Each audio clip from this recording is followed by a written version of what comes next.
Olá, boa noite, como vai? Tudo bem? Está preparado para mais uma sessão de perguntas e respostas dos inscritos? Eu gosto muito desse quadro, eu acho que ele às vezes ensina muito para mim também, porque algumas coisas eu não sei e eu tenho que pesquisar, por isso que é importante ler as perguntas antes. Eu li as perguntas, acho que ontem ou antes de ontem, que o Ricardo preparou, e eu acho que todas eu sei responder. Vamos lá? Depois da vinheta a gente começa.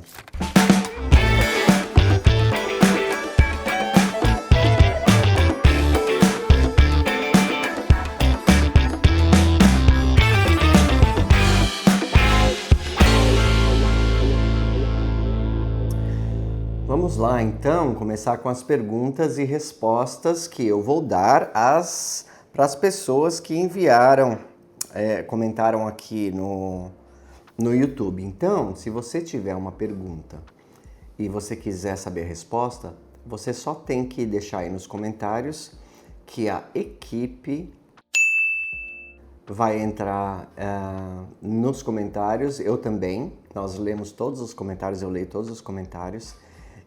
Mas a equipe separa as perguntas e começa a colocá-las na fila, tá bom? Então vamos lá na primeira pergunta, que é da Carolina Lovato. Muito prazer, Carolina. Muito obrigado de você ter colocado sua pergunta lá. Renato, eu quero muito comprar uma casa em Orlando, mas tenho dúvida entre uma casa em um condomínio novo e uma casa de rua, que não são todas iguais. Meu medo é que esses condomínios de casas novas envelheçam mal. O que você acha? Olha, Carolina, em primeiro lugar, uma casa de rua também provavelmente é uma casa de condomínio.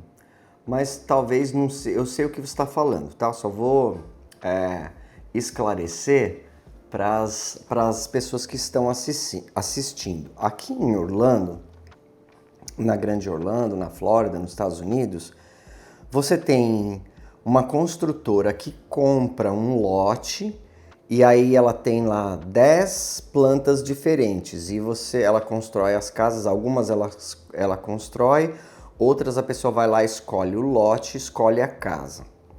Não é toda casa que pode pôr em todo lote. Tem casas maiores que podem em lotes maiores, tem casas menores para lotes menores. E, por exemplo, se for um lote de esquina, vai ter um prêmio que você tem que pagar porque o terreno é maior. Se tiver um lago no fundo, tem um prêmio que você tem que pagar porque é um lote com lago. É lógico, você paga esse prêmio na compra. O dia que você for vender esse imóvel, ele vale mais porque ele tem um lote maior, porque ele é virado para água, etc. e tal. Então, é disso que ela está falando, que a Carolina está falando, dessas casas que a construtora comprou e fez todas as casas e assim, elas não podem ser uma igual à outra do lado, mas elas, dentro do condomínio, tem várias que são iguais, tá? As casas de rua, que geralmente são casas mais antigas, em bairros mais antigos, em cidades talvez mais antigos, elas são diferentes, porque as pessoas costumavam a contratar um builder e ele fazer aquela casa só para ela, ou um arquiteto, né? Por exemplo, no meu bairro, o meu condomínio se chama Sweetwater. E aí tem Sweetwater Oaks, Sweetwater não sei o que, Sweetwater não sei o que lá, Sable blá blá blá, Sable blá blá blá. Mas no total são mais ou menos 1.600 casas. E a pessoa que desenvolveu esse builder, ele tinha várias construtoras para fazer. Então assim, cada construtora tinha 7 plantas. Se tiver 7 construtoras, tem 49. Então depois que constrói, você vê uma... anda, não vê nenhuma igual, depois você vê outra, então assim é mais difícil ver essa repetição que a Carolina está falando. Agora, Carolina, eu acho que a dúvida não é como a casa vai envelhecer, porque a gente vai envelhecer mais rápido que essa casa, pode ter certeza. Mas se você fizer as manutenções no imóvel, ele é para durar um século ou mais. A primeira vez que eu vim para os Estados Unidos, que eu fui estudar em Boston, eu fiquei numa casa de família que a casa tinha 180 anos. 180 anos. Aquelas townhouses geminadas assim de Boston, assim antiguíssimas, de 1800 e pouco, 1850, uma coisa assim. Então, fazendo a manutenção, isso daí não vai ter problema nenhum.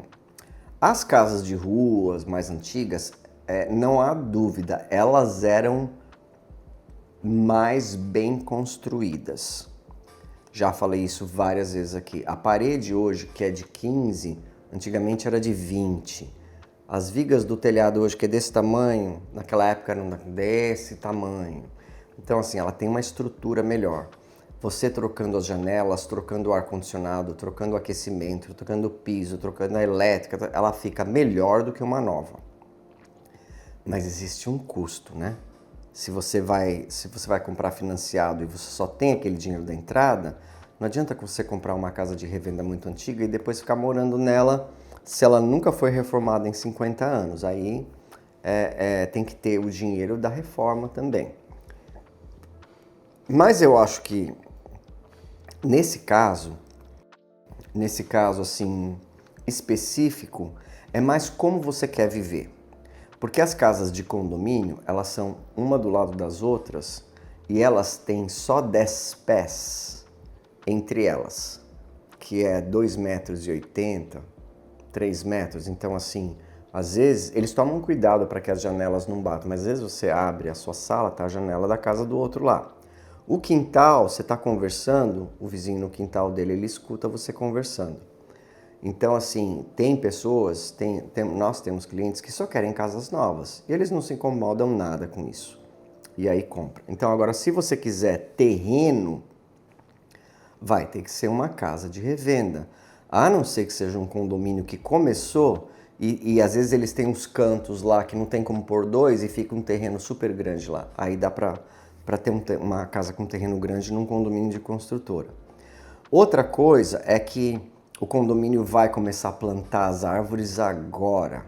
Então elas vão ser aqueles toquinhos daqui uns 10 anos que vai subir, vai ser arborizado e bonito, ou 15 anos, ou 20 anos.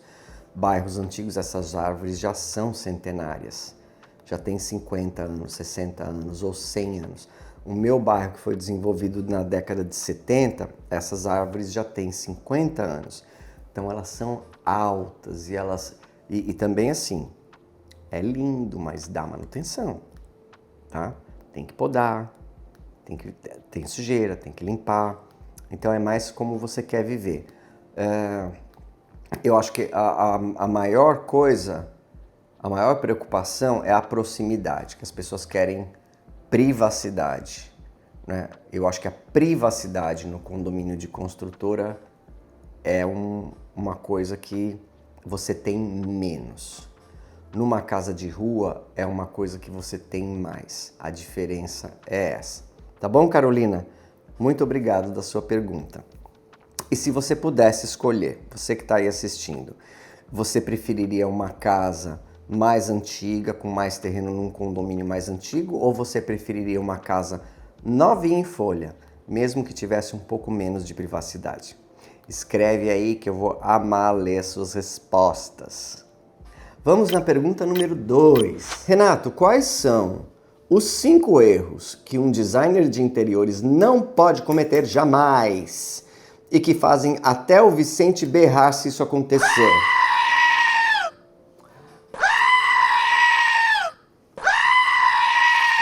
Olha lá. Eu acho que 5. Vamos lá, eu não enumerei 5 aqui nas respostas, eu pensei em algumas coisas. Eu acho que o primeiro erro que qualquer arquiteto, engenheiro, designer de interiores ou decorador, o pior de todos que uma pessoa pode cometer é projetar alguma coisa que não é seguro. Uma escada sem corrimão, um degrau que a pessoa não vai ver e vai bater o pé e vai cair de cara no chão,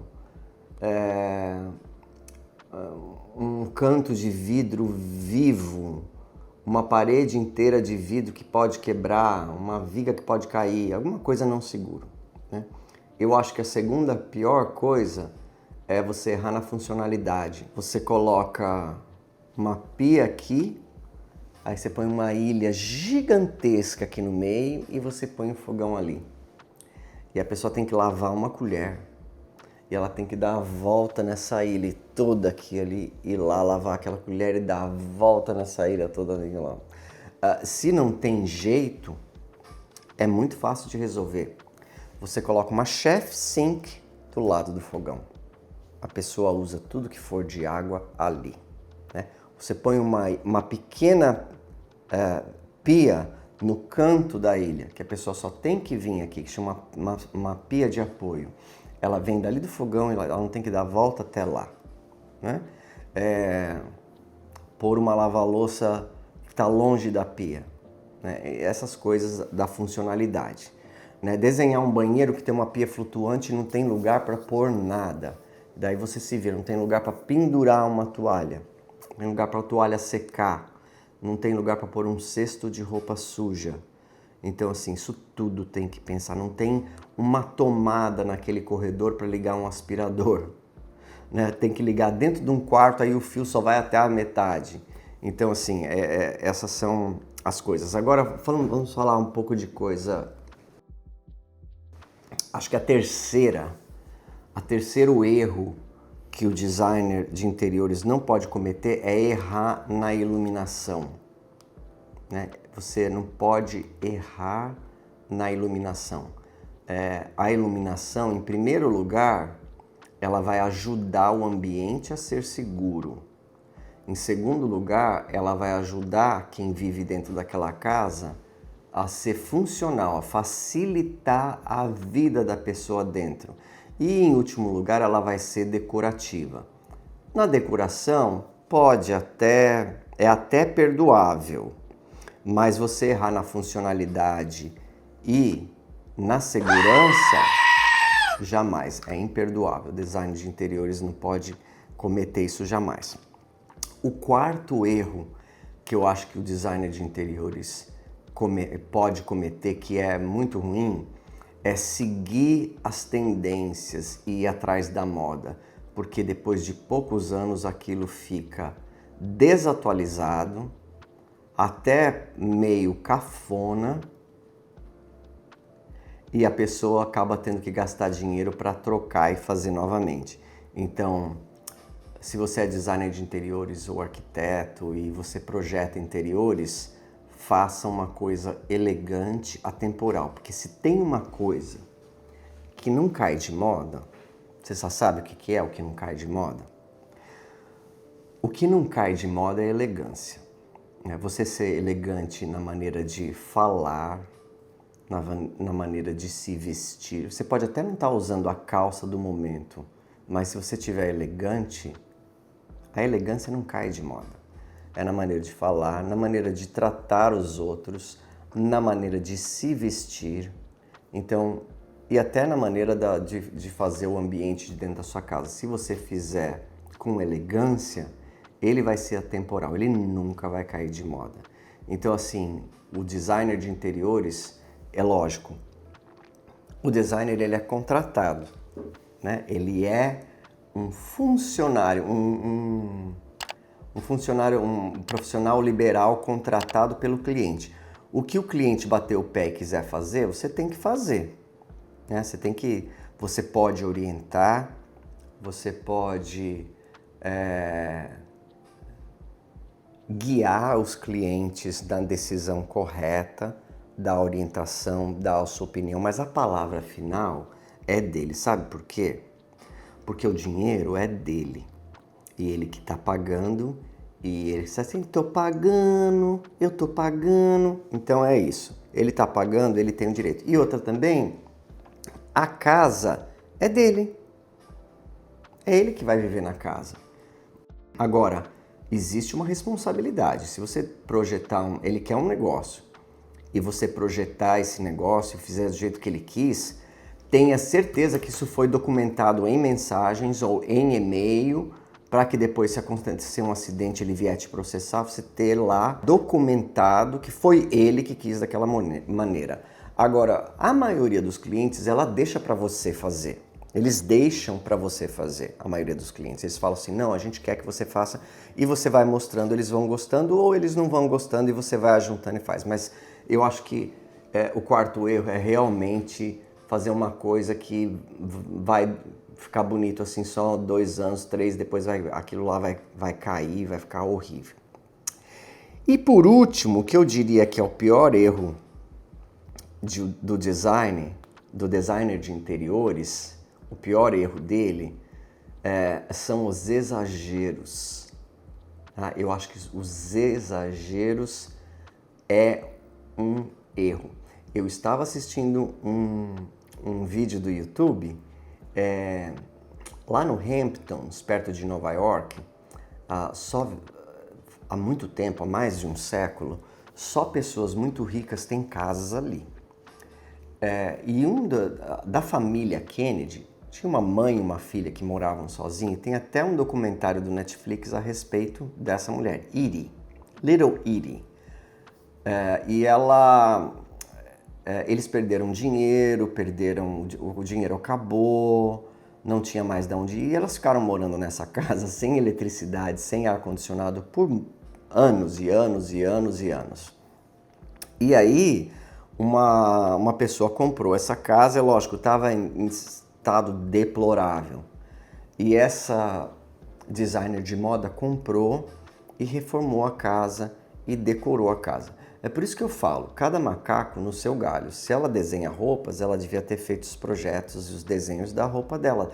Ter dado um design de interiores para fazer os interiores. Porque a casa ficou um horror. Um horror. Na minha opinião. Tá bom? Na minha opinião. É lógico que se ela gosta e a casa é dela e o dinheiro é dela, faz mesmo. Mas assim... Renato, por que ficou um horror? Gente, era um papel de parede estampado em todas as paredes, depois uma cortina estampada numa outra estampa, com o sofá estampado, com as almofadas estampadas em cima, e uma quantidade de objetos que eu nunca vi numa casa de uma pessoa. De prateleiras, disso, daquilo, estátua e isso aqui. Então, assim, é um exagero de tudo. Então, assim, tudo tem que ser de maneira comedida. Se você vê uma pessoa vestida toda exagerada, tudo bem que ela gosta, tal, não sei quais são os motivos, porque ela está fazendo isso, porque sempre que nós nos vestimos para os outros. Então, por que ela faz isso para os outros, eu não sei. Mas, o designer não pode ser exagerado. Vai escolher um papel de parede, vai envelopar o quarto de papel de paredes, não pode ter uma estampa, porque vai ficar muito forte. Você pôs estampa, não põe estampa em mais nada. Não põe estampa na cortina, não põe estampa na roupa de cama, não põe estampa no tapete, faz tudo neutro e deixa só aquele. Agora, exagerou, pôs ali, pôs estampa ali, ou as cores, né? Você vai trabalhar com uma cor muito forte, trabalha uma parede numa cor muito forte. Hoje, está muito na moda fazer escritórios escuros, inclusive nós vamos fazer um agora no Texas, escuro, todo, parede, moldura, teto, tudo assim. E nós vamos vir com umas coisas mais claras, mas é uma cor, tá? Se você vai trabalhar com uma cor muito escura, muito forte, faça uma parede, 2 paredes, mas daí não vem com uma outra terceira cor muito forte, a não ser que seja um quarto temático da Disney, tá? Se você quiser que a sua casa fique parecendo uma casa temática, aí faz assim. Então é isso aí, tá bom? Eu acho que esses são os 5 piores erros. Muito obrigado pela sua pergunta, Gina Reis. Muito obrigado, Gina. A minha melhor amiga da faculdade de designer de interiores aqui em Orlando se chama Gina. Hoje ela tem 2 filhos. Ela tinha uns 20 e poucos anos, eu já tinha 39. Né? Hoje eu tenho XXX e ela já tem quase 40. Né? Faz tempo, eu falei pra ela outro dia, nós nos comunicamos pelo Instagram, eu falei assim, dá pra imaginar que já faz 14 anos que nós terminamos a faculdade? Ela falou assim, é surreal, não é? Obrigado, Gina. Pergunta número 3. Renato, como foi para os seus pais aceitarem sua orientação sexual e o seu casamento? Deixa eu até tomar um...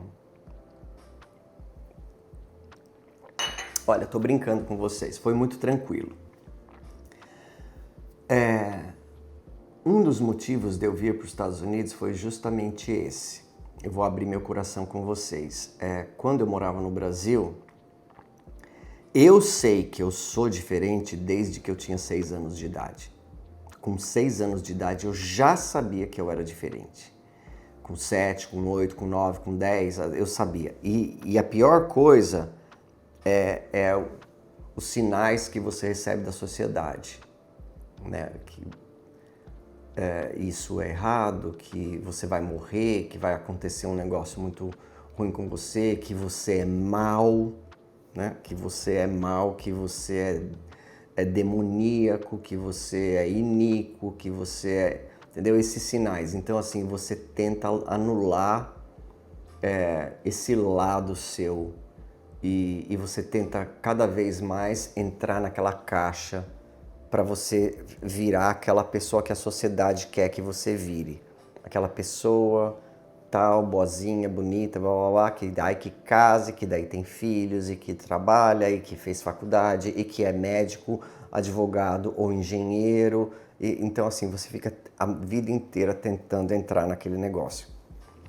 Você esconde de todas as pessoas o que você é. Você tem uma máscara, você sorri todos os dias, mas por dentro você sabe que você não é aquela pessoa. E mesmo nos empregos que eu tive no Brasil, ninguém... E depois com o tempo você acaba arrumando amigos que são iguais a vocês, que também esconde dos pais, que também esconde no emprego. E só é aquele momento que você se encontra com ele que você pode realmente ser quem você é. E isso é muito triste, tá? Porque assim, não é uma escolha. Eu não escolhi. Se eu pudesse ter escolhido, eu teria escolhido ser o que a maioria fosse, o que fosse aceito. Eu teria escolhido. Se eu pudesse escolher, eu não teria escolhido nascer no Brasil. Eu teria escolhido nascer na Suíça, num lugar mais bonito, mais organizado, mais... Entendeu? Então, muitas coisas a gente não escolhe. A gente nasce desse jeito. Eu nasci desse jeito. Então... Por muito tempo eu fiquei escondido. Depois de um tempo eu comecei a perceber, porque por isso que diz que aqui é o país da liberdade, né? Porque em muitos países, até mesmo hoje, é considerado um crime a pessoa ser homossexual. E ela pode ser presa e ficar presa pro resto da vida. Muitas pessoas foram torturadas, mortas, encarceradas por causa disso. E eu percebia que naquela época, eu não sei agora, tá bom? Percebia que naquela época era muito difícil você ser gay no Brasil. Até mesmo na escola que eu trabalhava, ninguém podia dizer qual era a sua orientação sexual, não podia falar desse assunto. É uma escola particular. E existia, assim, até uma pressão dos pais. Tinha um professor que também era gay, mas ele era mais afeminado. Então, assim, os alunos vinham me contar o que os pais falavam daquele professor. É uma coisa muito triste. Então, assim, eu percebi depois de muitas viagens internacionais que em outros países era muito mais fácil, era muito mais aceito, principalmente nos Estados Unidos. Por isso que aqui se chama o País da Liberdade. Por isso que se chama o País da Liberdade. Eu já contei essa história de que eu fui na faculdade... No meu primeiro ano da faculdade, eu estava lá assistindo aula e o professor chamou o nome de um rapaz para buscar a redação dele e ele desceu as bancadas assim, de salto alto, vestido de homem, mas de salto alto, e eu fiquei achando aquilo um absurdo e ninguém deu a mínima bola. E depois eu fiquei com vergonha, sabe? Fiquei com vergonha, fiquei o mais preconceituoso, o mais que julga, sabe aquela pessoa que julga? autojusta, que julga. Fiquei me sentindo daquela maneira, porque ninguém deu bola para aquilo. Ele gosta de usar, deixa ele usar um sapato, e daí? Ah, mas Deus condena vestimenta. Os homens usavam saia antigamente. Aí Deus mudou de ideia? Me fala, Deus mudou de ideia? Então agora o homem não usa... É a sociedade, não tem nada a ver com Deus. Tá bom? Agora tem, é lógico. Tem uma coisa que daí chega ao ponto de ser meio devassa, assim. Então você também tem que fugir. Então eu percebi que nos Estados Unidos existia liberdade. Você podia... Então assim, eu queria vir para cá por causa disso. Para eu poder ser livre, para eu poder ser eu mesmo. E desde o primeiro dia que eu cheguei aqui, as pessoas perguntavam, eu já falava o meu namorado, o meu marido, e ninguém fazia cara feia, e ninguém olhava torto, e ninguém fazia nenhum julgamento. E sincero, não é que a pessoa faz de teatro. Sinceramente, as pessoas não estão aí. É uma coisa que já vem de tantos anos. E aí foi quando eu cheguei aqui que a minha mãe não tinha telefone no Brasil. Meu pai tinha, mas a gente quase não se falava por telefone, era tudo mensagem e tal. Eu mandei uma carta para o meu pai e eu mandei uma carta para minha mãe dizendo que o Robert, que eu morava com o Robert era meu namorado, que nós íamos nos casar. E para minha surpresa, porque os dois me escreveram, né? A resposta que eu tive dos meus pais foi o seguinte: faça o que for te fazer feliz. Se você for feliz, para mim é o que basta. Tá? Então assim, não impôs em mim a vida que ele quer para ele. Se ele acredita nesse conceito, se ele acredita tal, ele não quis impor para mim. Você não pode, você pode orientar, dizer, mas a decisão final é de cada um, tá certo? Muito obrigado da sua pergunta, tá bom? A pergunta foi feita pela Gilja. Tá escrito Gilja aqui, será que é Gilja mesmo? Espero que o Ricardo não tenha seja Gilda, né? Vamos ver, acho que é Gilja, mas tudo bem. Vamos à última pergunta, pergunta número 4. Renato, o que mais define o estilo de vida na Flórida para você? Pergunta feita pelo Hércules. Olha, Hércules, que legal sua pergunta. O que mais define o estilo de vida na Flórida para você? Eu tenho certeza que você deve achar que eu vou falar alguma coisa do sol e da praia, não é? Mas não. O que eu acho que mais define o estilo de vida na Flórida é... A Flórida é um estado onde você pode ser imigrante e ser aceito. Tá? Aqui, muito imigrante. Tem muito imigrante. E todos eles vivem com os americanos e vivem bem. Então, assim, um texano que vive em uma cidade pequena, ele é, por natureza, bairrista. Não gosta de estrangeiro, não gosta de nada muito diferente. Se ele vem morar aqui na Flórida, ele fica doido. Ele fica doido, né? Porque aqui tem bastante imigrante e tem pessoas de todo jeito e de tudo que é cor e de tudo que é antecedentes e famílias e lugares. Porque na Flórida, é o que eles dizem muito na televisão, é muito difícil achar um floridiano nato, ou seja, uma pessoa que tem 40 anos, 30 anos, que nasceu na Flórida. Eu já conversei com uns 4 em 17 anos. É muito difícil. Geralmente alguém veio de outro lugar. E quando chega aqui e vê essa diversidade, eu acho que a palavra é essa. O que define o estilo de vida da Flórida é a vida da diversidade. A vida da diversidade. Você tem pessoas de todos os tipos, de todas as rodas, e elas vivem todas juntas. E é claro, aliado a isso, nós temos o sol, mais de 300 dias de sol por ano. Tem o calor, que as pessoas gostam, tem as praias, tem os parques, tem a vegetação, tem essas coisas. Então, assim, é uma vida diversa, tropical, né? Tropical, ensolarada, mas que ao mesmo tempo é republicana, ou seja, boa parte voltada para os princípios de direita e que ao mesmo tempo são pessoas que trabalham muito. Porque eu não sei se você sabe, a Flórida foi eleita como estado número 1 em desenvolvimento nos Estados Unidos do ano de 2025. É estado número 1 em investimentos de tecnologia, empresas, fábricas, pontes, infraestrutura, foi o estado número 1. Então, é um estado assim de festa, de diversidade, geralmente o gay que mora nesses lugares que ele é sufocado, ele vem para os grandes centros, ele vem para a Flórida, mas ao mesmo tempo é um lugar meio que de direita, onde as pessoas trabalham duro e que tem desenvolvimento. Então assim, eu acho que... Será que eu respondi sua pergunta, Hércules? Eu espero que sim, eu acho que a Flórida é isso. Você mudaria da Flórida? Eu mudaria. Por que eu mudaria da Flórida? Porque eu nunca morei num lugar que tem as 4 estações. Eu gostaria de ver assim, uma primavera toda florida, depois ver um verão mais pro verde, depois ver o outono amarelo e vermelho e as folhas no chão, e depois ver o branco e preto do inverno e a neve. Eu gostaria de viver num lugar assim, que tivesse as 4 estações e que não fosse um inverno tão rigoroso quanto o verão daqui, que tivesse assim um período curto, assim, sabe?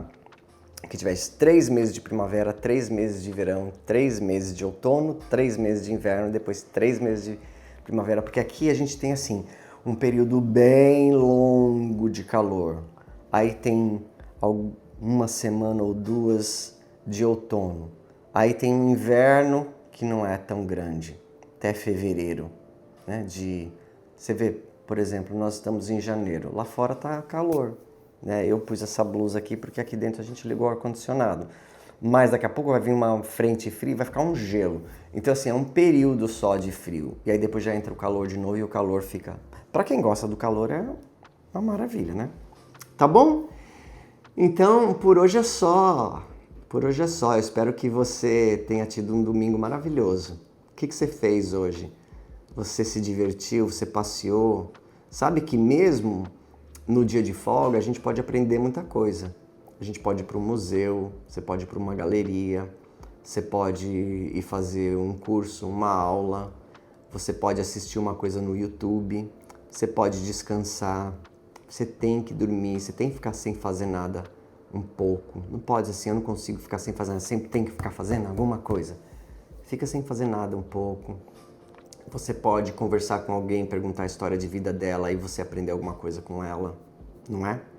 Então assim, espero que o domingo tenha valido a pena para você, que você fala assim, hoje foi um bom dia para mim. Tá bom? Vai dormir cedo e que você tenha uma ótima semana de trabalho. Eu vejo você na quinta-feira, tá? Quinta-feira tem um imóvel super legal. Tchau, tchau!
Antes de encerrar o vídeo, Eu queria fazer um pedido muito especial. A ONG Amigos de São Francisco está prestes a realizar um grande sonho: comprar definitivamente o sítio em Ibiúna, onde hoje acolhe centenas de cães e gatos resgatados do abandono. O valor é de R$360 mil e já foi arrecadado 80%. Agora falta apenas 20% para que esse lar seja realmente deles. Desde 2012, a ONG já transformou a vida de mais de 2.000 animais. Muitos foram adotados, mas outros, especialmente os mais velhinhos, provavelmente passarão o resto da vida no abrigo. E é justamente por eles que essa conquista é tão importante. Se o sítio não for comprado, todos correm o risco de perder o único lar que têm. Por isso, eu peço a sua ajuda. Não importa o valor, qualquer contribuição faz diferença. A sua doação pode significar dignidade, segurança e amor até o último dia de cada um desses animais. Vamos juntos unir forças e transformar esse sonho em realidade.